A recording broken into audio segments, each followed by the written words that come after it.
Este es el pensamiento simple para nuestro estudio de hoy.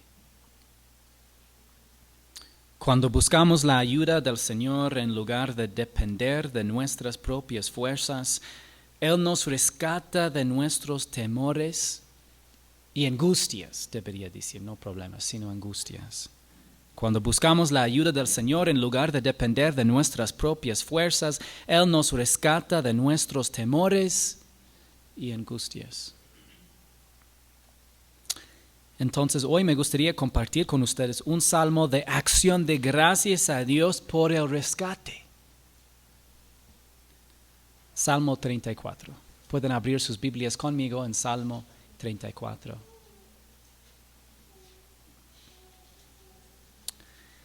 Bendiciré al Señor en todo tiempo. Continuamente estará su alabanza en mi boca. En el Señor se gloriará mi alma. Lo oirán los humildes y se regocijarán. Engrandezcan al Señor conmigo y exaltemos aún a su nombre. Busqué al Señor y Él me respondió y me libró de todos mis temores. Los que a Él miraron fueron iluminados, sus rostros jamás serán avergonzados. Este pobre clamó, y el Señor le oyó, y lo salvó de todas sus angustias. El ángel del Señor acampa alrededor de los que le temen, y los rescata. Prueben y vean que el Señor es bueno. Cuán bienaventurado es el hombre que en Él se refugia. Temen al Señor, ustedes sus santos, pues nada les falta a aquellos que le temen. Los leoncillos pasan necesidad y tienen hambre, pero los que buscan al Señor no carecerán de bien alguno. Vengan, hijos, escúchenme. Les enseñaré el temor del Señor. ¿Quién es el hombre que desea vida y quiere muchos días para ver el bien? Guarda tu lengua del mal y tus labios de hablar engaño. Apártate del mal y haz el bien. Busca la paz y síguela. Los ojos del Señor están sobre los justos y sus oídos atentos a su clamor. El rostro del Señor está contra los que hacen mal, para cortar de la tierra su memoria. Claman los justos, y el Señor los oye y los libra de todas sus angustias. Cercano está el Señor a los quebrantados de corazón y salva a los abatidos de espíritu. Muchas son las aflicciones del justo, pero de todas ellas lo libra el Señor. Él guarda todos sus huesos, ni uno de ellos es quebrantado. La maldad dará muerte al impío, y los que aborrecen al justo serán condenados. El Señor redime el alma de sus siervos, y no será condenado ninguno de los que en Él se refugian. Ese es el Salmo. Ahora busquemos entenderlo. Verso 1 dice: Bendiciré al Señor en todo tiempo. Continuamente estará su alabanza en mi boca. ¿Quién está hablando? El salmista, David. Él escribió este salmo cuando Dios lo rescató en uno de sus momentos más bajos, huyendo para salvar su vida y cayendo en manos de sus enemigos. Cuando dice que bendecirá al Señor, en todo tiempo. ¿Qué tiempos abarca esto? Abarca tiempos de alegría y dolor, tiempos de victoria y derrota, tiempos de alivio y angustia, tiempos de prosperidad y pobreza, tiempos de buena salud y enfermedad, tiempos de comodidad y sufrimiento. Hermanos, bendicimos al Señor en todo momento, en todo tiempo. ¿Qué dijo el salmista que estaría continuamente en su boca? La alabanza del Señor. Esta es la respuesta correcta de un alma que es consciente del cuidado providencial del Señor. Consciente, digo, porque en todo momento nosotros somos los objetos de su amor leal y de su providencia soberana, pero no siempre nosotros estamos conscientes de ello. Un milenio después, el apóstol Pablo escribió a los creyentes de Éfeso que esta es una de las expresiones de la llenura del Espíritu, diciendo: den siempre gracias por todo en el nombre de nuestro Señor Jesucristo a Dios el Padre. A los tesalonicenses les escribió que den gracias en todo, porque esta es la voluntad de Dios para ustedes en Cristo Jesús. Debemos dar gracias por todo, porque Dios los está obrando juntos todas las cosas para nuestro bien. Debemos dar gracias en todo, porque Dios quiere que seamos agradecidos por su amor leal que llena la tierra. Cuando tengamos esta actitud, enfatizaremos la grandeza del Señor. Verso 2 dice: en el Señor se gloriará mi alma, lo oirán los humildes y se regocijarán. Las personas desagradecidas se jactan de sí mismas. Este tipo de ingratitud impregna la sociedad. Incluso para los creyentes en Cristo es fácil gloriarse de las soluciones humanas y olvidarse del amor constante y la providencia del Señor. Un corazón agradecido da gracias a los demás y al Señor, mientras que cuando no estamos dando gracias, no estamos agradecidos. Cuando nuestro corazón está agradecido, nuestra boca expresará acción de gracias, especialmente, aunque no exclusivamente, al Señor. Cuando el salmista alaba al Señor, ¿quiénes espera responder? Los humildes. ¿Quiénes son los humildes?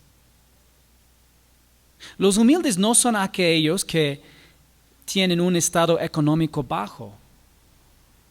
Aunque a veces la palabra humilde se usa en sentido figurado, la verdadera humildad es una visión precisa de uno mismo y desinterés.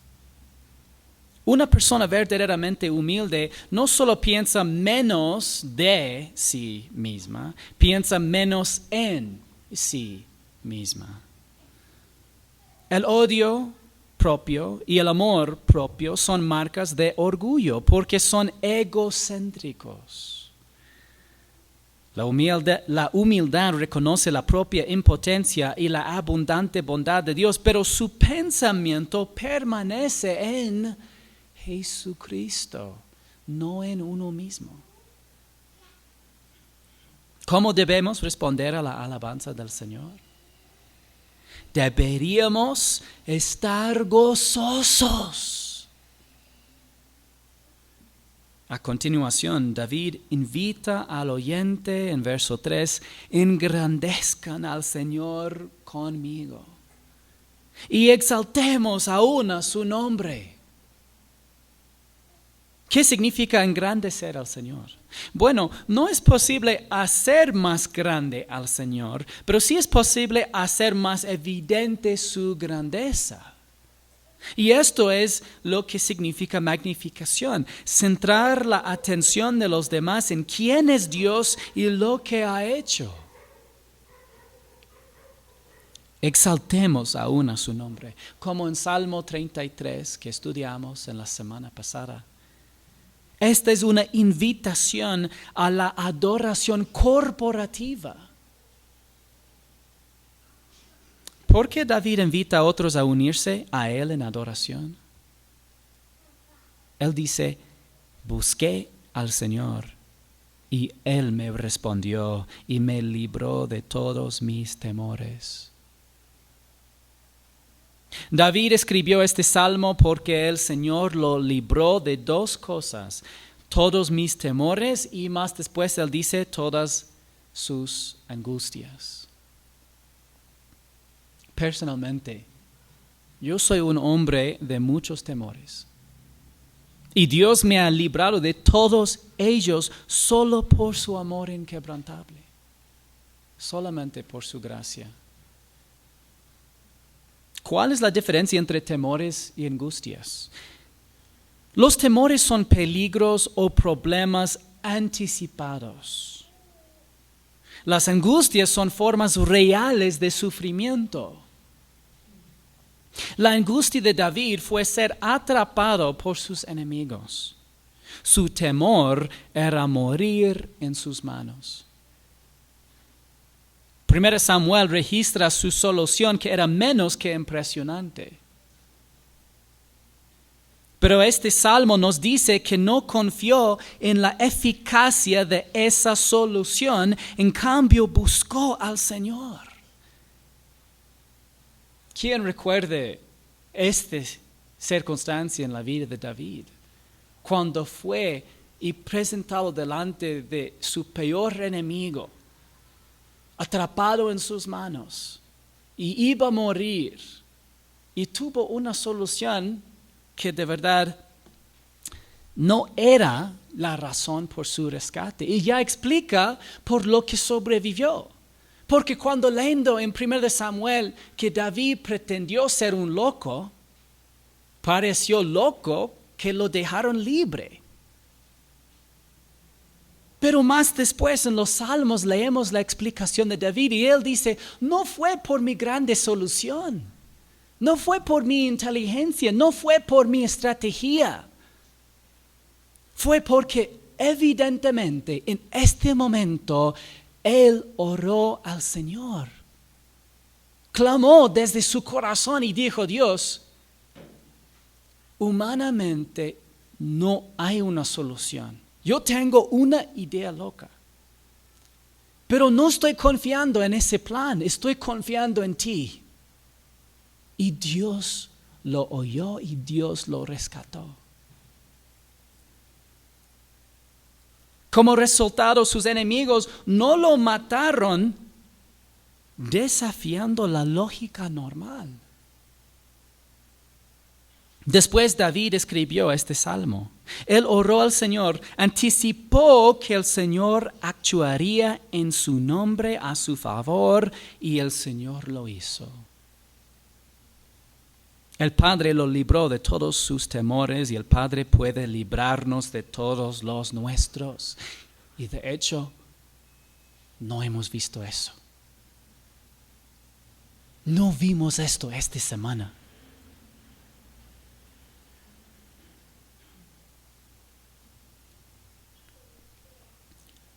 Los que a él miraron fueron iluminados. Sus rostros jamás serán avergonzados. ¿Cuál es el resultado de mirar al Señor? Ser iluminado. Hermanos, ¿son radiantes sus rostros? Es lo que significa esta frase: fueron iluminados. Sus rostros ya convirtieron radiantes. Hermanos, ¿por qué no son radiantes sus rostros?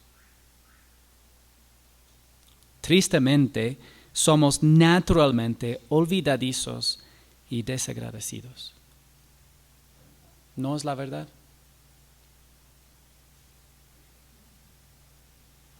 No es fácil después de la crisis olvidar que oramos a Dios y nos respondió. El salmista hace un punto para no olvidar. Él dice: este pobre clamó y el Señor le oyó y lo salvó de todas sus angustias.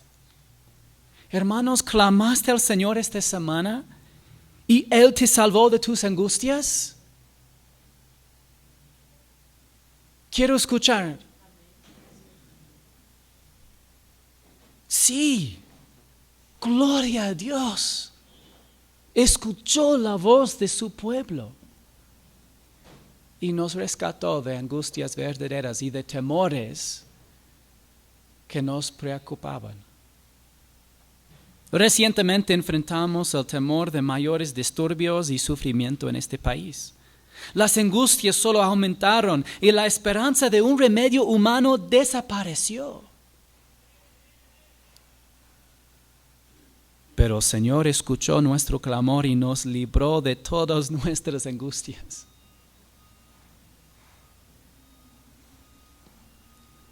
El ángel del Señor acampa alrededor de los que le temen y los rescata. El salmista podría estar refiriéndose al ángel guardián del creyente, pero a veces el ángel del Señor se refiere a la manifestación personal del Señor mismo. La palabra ángel simplemente significa mensajero. Ocasionalmente, las manifestaciones preencarnadas del Señor tomaron la forma de un mensajero. Y creo que eso es lo que significa aquí. ¿Alrededor de quién acampa el ángel del Señor? Los que le temen. En otras palabras, podemos cambiar nuestros temores personales por el temor del Señor.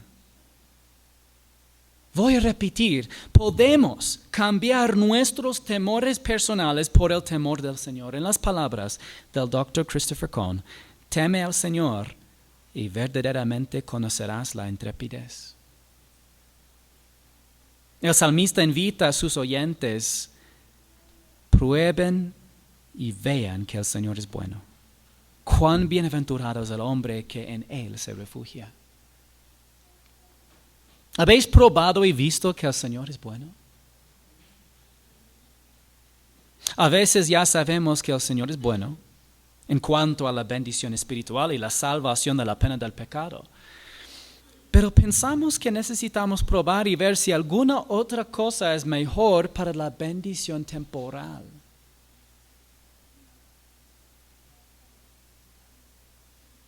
El apóstol Pablo escribió esto en Romanos 12:2. Y no se adapten a este mundo, sino transfórmense mediante la renovación de su mente para que verifiquen cuál es la voluntad de Dios, lo que es bueno y aceptable y perfecto. Después de la salvación, todavía necesitamos verificar la voluntad de Dios y ver que sea buena, aceptable y perfecta. Tenemos que probarlo. Dios quiere que probemos y veamos que Él es bueno. ¿Quién es bienaventurado? El hombre que en Él se refugia. ¿Qué significa refugiarse en el Señor? Significa encontrar seguridad personal y física y protección en Él. En otras palabras, no solo confiar en el Señor para la salvación, sino también para sus necesidades presentes. Verdaderamente y de forma práctica en nuestras vidas. ¿En quién o en qué te refugias? Es fácil buscar seguridad en un plan de jubilación o en un trabajo. Es fácil buscar seguridad en la comunidad y protección contra daños en la aplicación de la ley. Pero estos no deberían ser nuestro refugio. Nuestra verdadera seguridad y protección solamente se encuentra en el Señor. El salmista pasa de la invitación a la instrucción, diciendo, teman al Señor ustedes sus santos, pues nada les falta a aquellos que le temen. Los leoncillos pasan necesidad y tienen hambre, pero los que buscan al Señor no carecerán de bien alguno. ¿A quién le dice el salmista que tema al Señor? Sus santos. ¿Quiénes son sus santos? Aquellos a quienes Dios ha apartado para sí mismo y santificado posicionalmente. Pero ¿cómo se hizo posible la santificación posicional? por la muerte de Jesucristo en la cruz. Leemos en Hebreos 10:10, por esa voluntad hemos sido santificados mediante la ofrenda del cuerpo de Jesucristo ofrecida una vez para siempre. ¿Cómo llegamos a ser santos? Por el ministerio del Espíritu Santo de Dios en la salvación. 1 Corintios 6:11 dice, y esto eran algunos de ustedes, pero fueron lavados, pero fueron santificados, pero fueron justificados en el nombre del Señor Jesucristo y en el Espíritu de nuestro Dios. Cuando nosotros creímos en el Señor Jesucristo para nuestra salvación, fuimos lavados y santificados por el Espíritu Santo de Dios. Y fuimos justificados, declarados justos. Teman al Señor ustedes sus santos. Pero ¿por qué es necesario decirles a los santos que teman al Señor? Porque nos olvidamos del poder, santidad y misericordia del Señor. Así que ponemos nuestra esperanza en otra cosa y nos olvidamos de venerarlo por encima de todo. ¿Cómo son los leoncillos? Bueno, son fuertes, rápidos, ágiles. Y a pesar de estos dones, pasan necesidad y tienen hambre. La fuerza, la velocidad y la agilidad son falsas esperanzas. Hermanos, ¿nunca sufriremos necesidad material? Sí, vamos a sufrir alguna necesidad material. Todos los creyentes sufren necesidad en algún momento. Pero entonces, ¿qué está diciendo David? Él está diciendo que el Señor promete toda suficiencia a los que confían en Él. Satanás dice que sufrirás hambre si pones la palabra de Dios y la iglesia local por encima del trabajo. Dios dice que incluso la mayor fuerza física no puede garantizar evitar el hambre, pero siempre te proporcionará lo que necesitas si confías en Él. El salmista también hace esta observación. Dios provee para aquellos que prácticamente confían en Él. Y yo digo prácticamente o en práctica confían en Él. Porque hay una diferencia de una filosofía acerca de confiar en el Señor o de realmente confiar en el Señor, sabiendo que Él es el fuente de toda necesidad práctica que está recibida en tu vida y de todo rescate. Estos creyentes pasan por temporadas de pruebas, pero al final Dios les da mayor protección providencial y provisión de la que jamás habrían disfrutado confiando en su propia fuerza.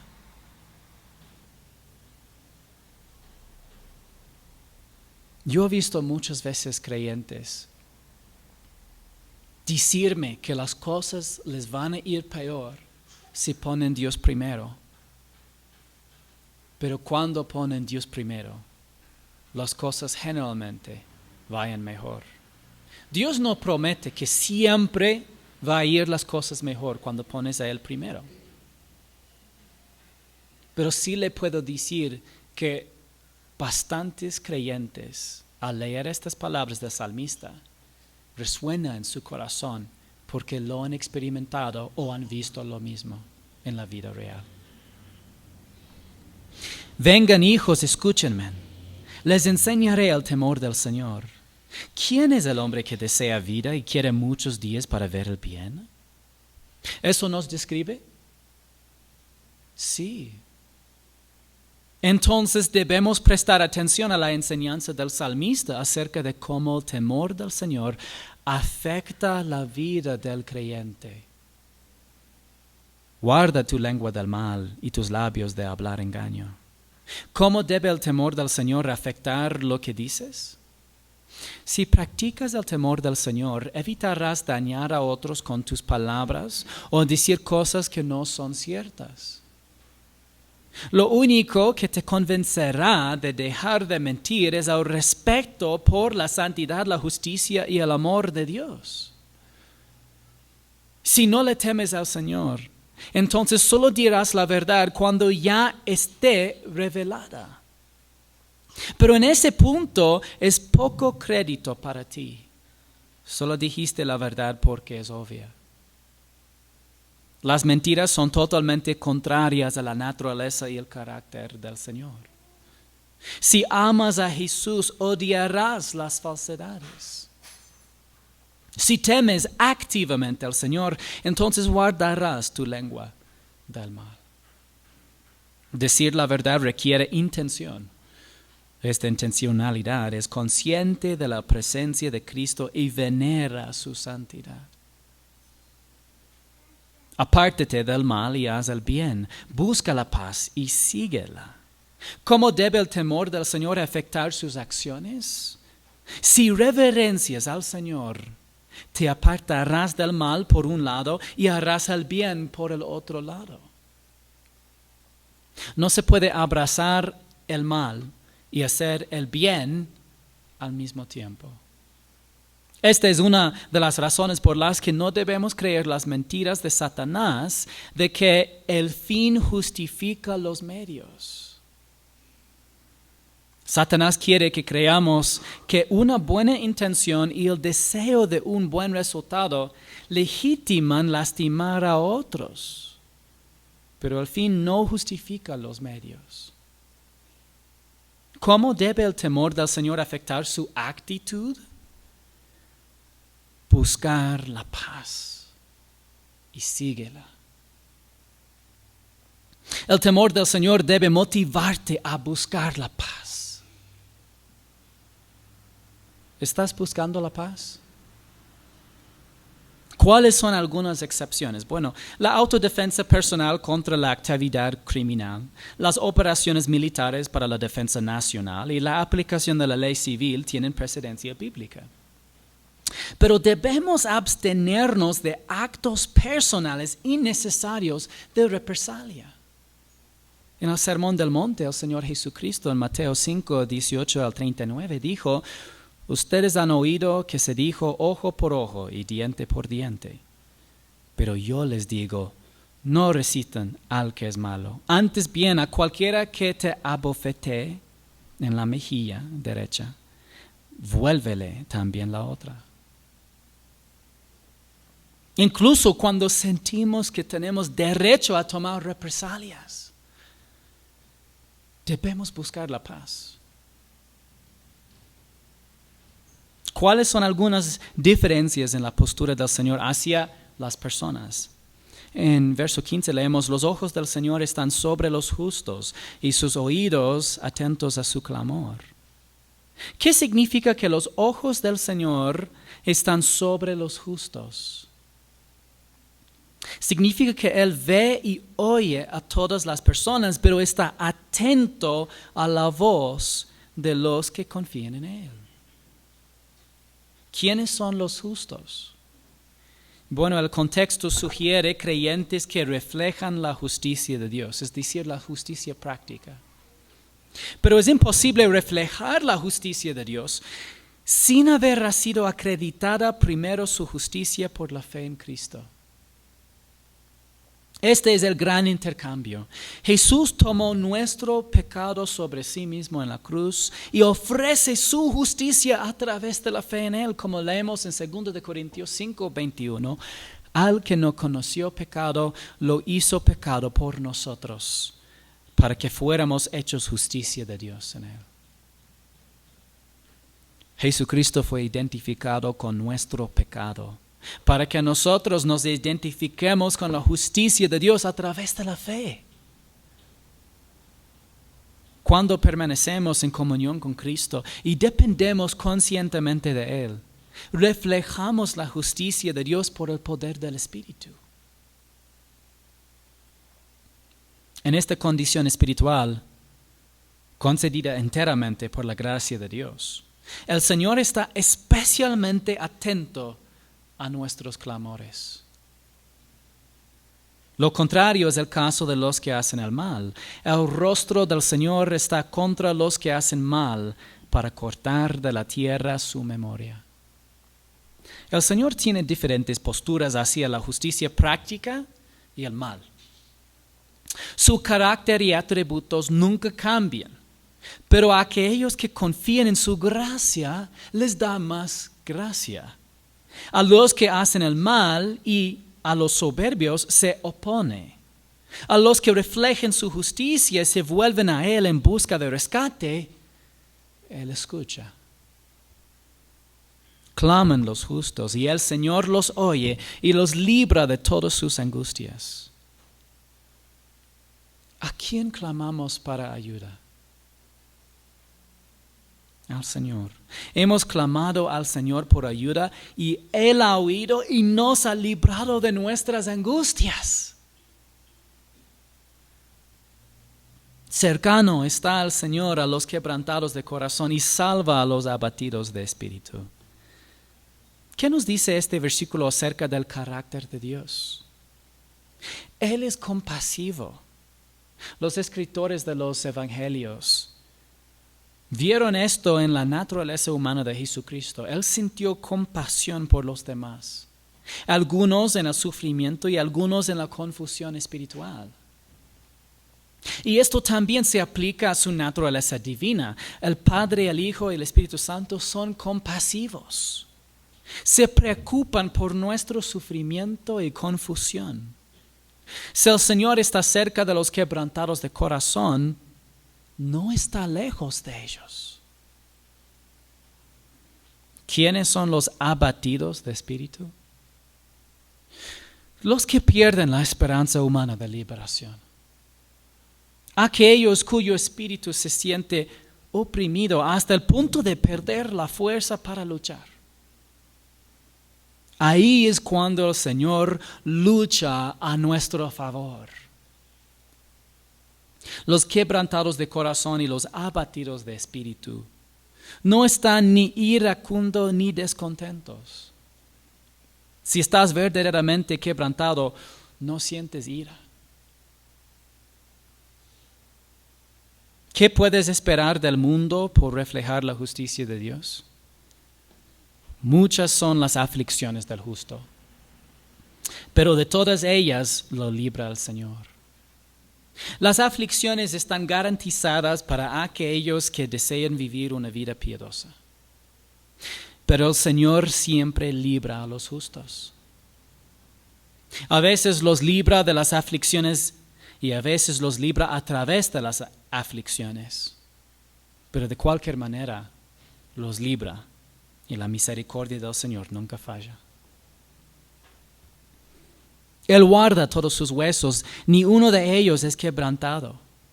¿Qué significó esta declaración para los oyentes originales de David?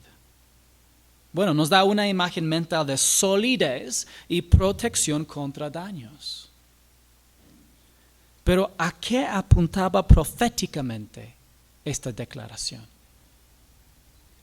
En varios de los salmos de David, él dijo algo en sentido figurado y el Espíritu Santo inspiró en sus palabras la profecía de algo literal en la vida de Cristo.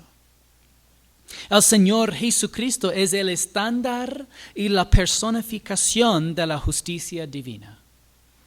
En el sentido más amplio del término, Él es el justo. Por lo que el apóstol Pedro escribió en 1 de Pedro 3:18, porque también Cristo murió por los pecados una sola vez, el justo por los injustos, para llevarnos a Dios, muerto en la carne, pero vivificado en espíritu. El justo Jesucristo murió por los injustos, nosotros. Lo hizo para reconciliarnos con Dios. Y en el proceso, ninguno de sus huesos se rompió. Y Dios demostró que cumple su palabra. Ay, disculpe, casi se desapareció. Me hizo espantar. Y Dios me rescató de este temor. La maldad dará muerte al impío, y los que aborrecen al justo serán condenados. El Señor redime el alma de sus siervos, y no será condenado ninguno de los que en Él se refugian. El salmista contempla a los incrédulos que persiguen a los creyentes.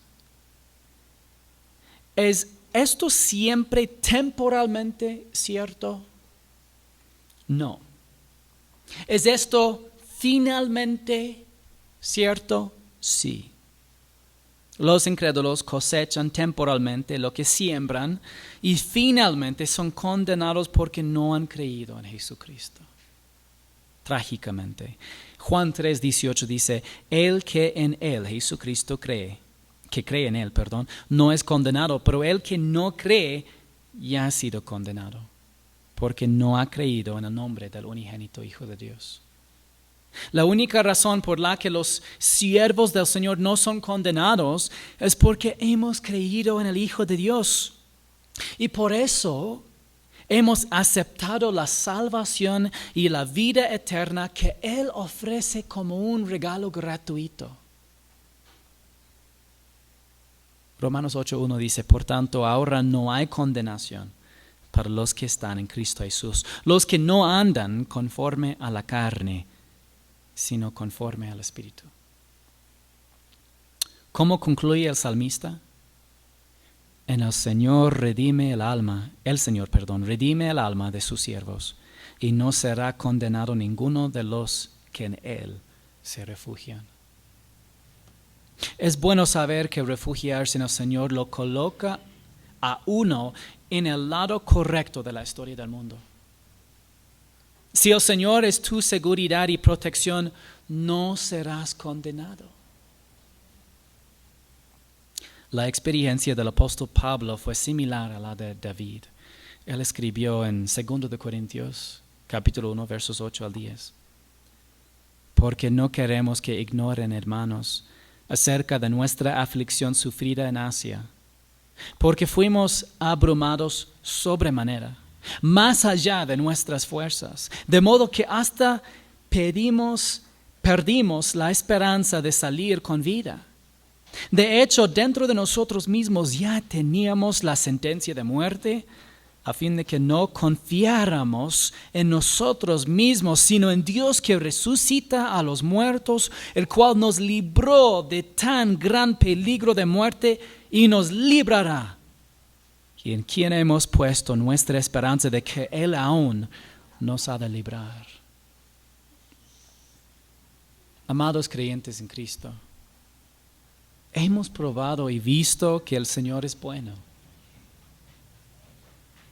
Y debido a su carácter fiel y amor constante, podemos estar seguros de que nos rescatará de nuestros temores y angustias cuando lo busquemos y no confiemos en nuestras propias fuerzas. Alabado sea el Señor. Oremos. Padre en el cielo, te damos gracias por tu rescate. Gracias por oír nuestros clamores y nuestras oraciones. Gracias por librarnos de todas nuestras angustias. Gracias por la esperanza que tenemos en ti.